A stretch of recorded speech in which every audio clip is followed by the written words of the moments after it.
E a gente tem acompanhado o caso da Preta Gil, a cantora de 49 anos que passou por uma cirurgia para retirada de um tumor no intestino semana passada em São Paulo. Ela foi diagnosticada com adenocarcinoma na porção final do intestino em janeiro desse ano. A doença causa tumores malignos que se originam na pele de revestimento de glândulas. Até julho, a cantora passou pela primeira fase do tratamento, com sessões de quimioterapia e radioterapia. O tratamento da doença depende do estágio em que foi diagnosticado o tumor, qual é o tipo de câncer, a idade do paciente. As abordagens incluem cirurgia, radioterapia associadas à quimioterapia, imunoterapia, enfim.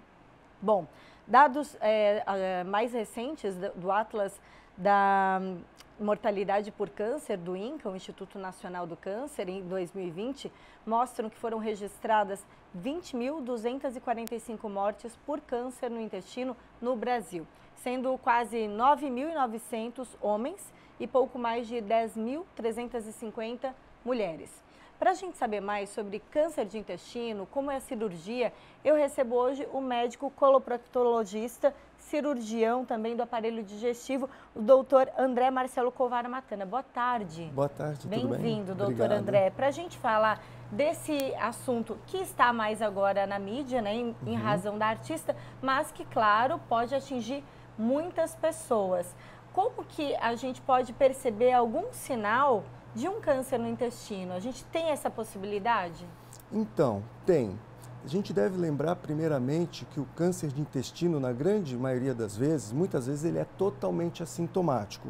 Por isso a importância de se fazer um rastreamento a partir de determinada idade.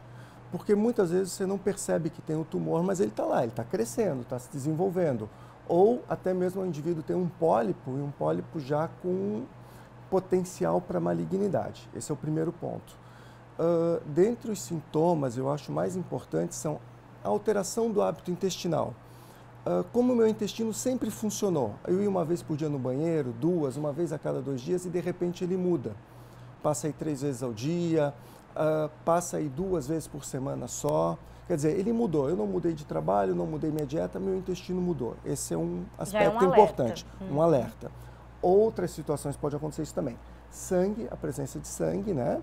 Na grande maioria das vezes não é tumor, mas você tem que ir atrás disso, né? Quando se torna repetitivo. Presença de muco nas fezes, então sempre olhar para as fezes, né? É tipo um catarrinho que vem junto. Um pouquinho é normal, mas isso começa a vir em excesso, pode também chamar a atenção. Dor no reto, sensação de evacuação incompleta, eu vou no banheiro e não me sinto satisfeito, quer dizer, eu evacuei, parece que ainda tem mais coisa para fazer.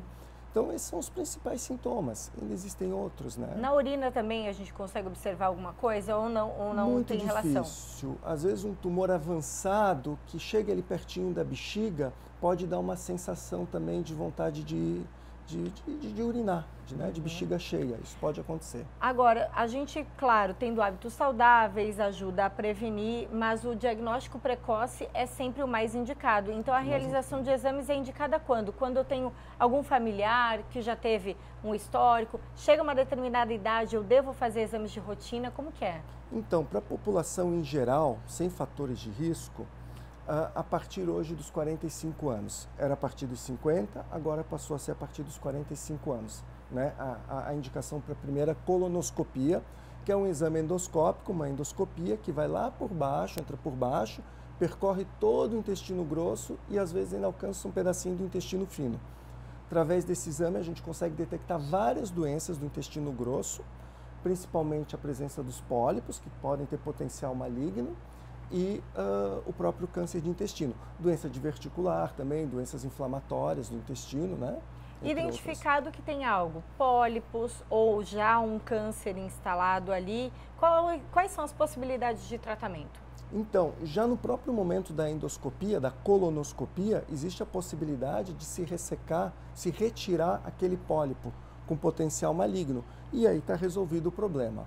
Muitas vezes o pólipo que já tem nele um adenocarcinoma, que é o tumor maligno do intestino, superficial, que ele ainda não invadiu, ele ainda está lá na camada mucosa, o tratamento endoscópico também é curativo. Quer dizer, eu vou fazer minha colonoscopia Já faz tem a um retirada. tumor bem precocezinho ali, maligno, já retiro e já saio resolvido. Maravilha. Então, a realização de exames frequentes é muito importante. Sim. Identificado de que não é possível retirar numa colonoscopia, enfim, qual é o próximo passo? É tratamento cirúrgico mesmo?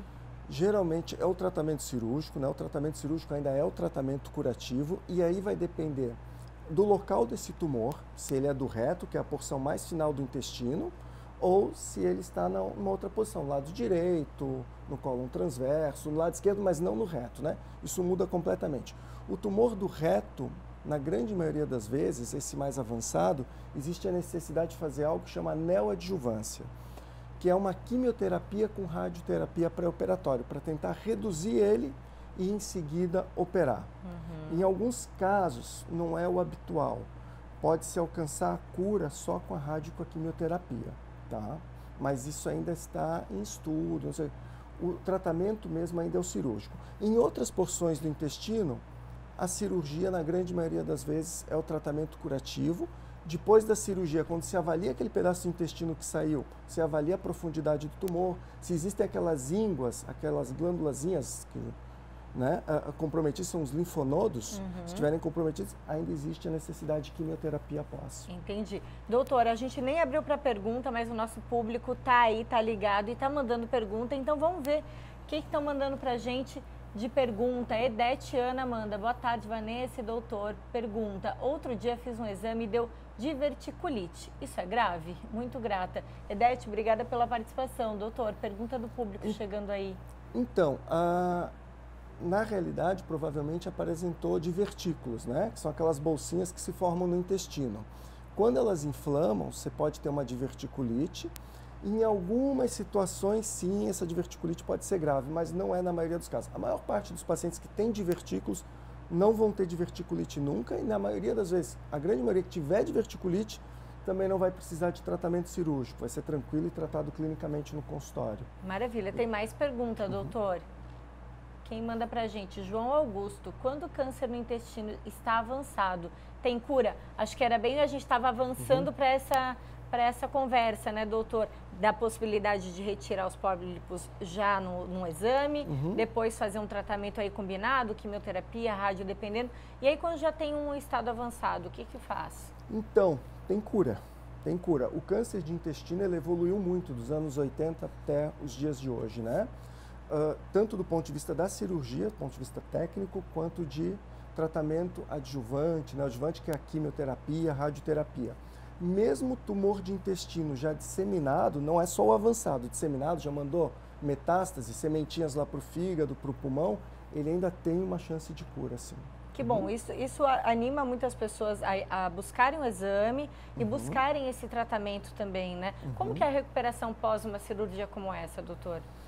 Vai depender da idade do paciente, o local onde esse tumor estava, o quão avançado ele estava, né? Por exemplo, se for um tumor lá do lado direito do intestino grosso ou ali no meio do intestino grosso, você vai retirar uma pequena porção do intestino, a porção necessária na realidade, e provavelmente esse paciente ali depois de um mês, 2, ele muitas vezes nem vai perceber que foi operado, vai ter a mesma qualidade de vida.